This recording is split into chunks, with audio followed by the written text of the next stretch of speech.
எல்லாமே Joe ஃபுட்டோட special தான். ஆமாண்டா, ட்ரை ஆயிடுது. ட்ரிக் பிளெயின் சோடா குடிக்க சொல்றீங்களா? It will be okay immediately. சோடாவா? நான் குடிக்க மாட்டேனே அதெல்லாம். இது கொள்ளு பொடி. எப்பயாவது ஒரு நாள் முடியலன்னா ஓகே. ராகி கஞ்சி மாவு பயங்கர ரிவ்யூ மேம். நம்ம ஜோமாது ராகி கஞ்சி மாவு அதெல்லாம் தனியா வைங்க. அது உள்ள இருக்கிறது தனியா போங்க. கருப்பு உளுந்தங்களி. இது கருப்பு உளுந்தங்களி. ஆம்லேட் பொடி முடிச்சிட்டோம். இது பாருங்களேன், கில்லு வத்தல். இதெல்லாமே கில்லு வத்தல். ஆமா மேம், இதுதான் ஃபாஸ்ட் மூவிங் நார்மல் இட்லி பொடி.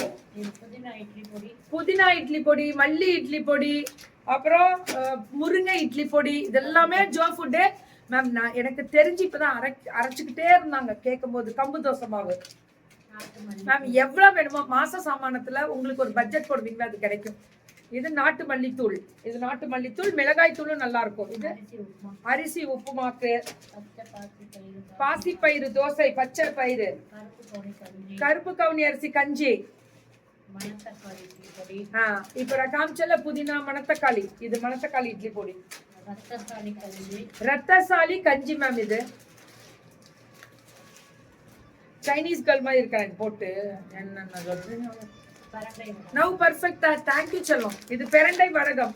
அது மாத்திக்கலாம், ஒன்றும் பிரச்சனை இல்லை மேம். மோர் வத்தல் தான் நம்ம நல்லா இருக்கும். சுண்ட வத்தல். இதுல உப்பெல்லாம் கம்மியா போட்டுறாங்க ஜோ. ஹெல்த் மிக்ஸ், முளைக்கட்டின ஹெல்த் மிக்ஸ் கிடைக்கும் மேம். ரொம்ப நல்லா இருக்கும். சத்து கஞ்சி மாவு தான்.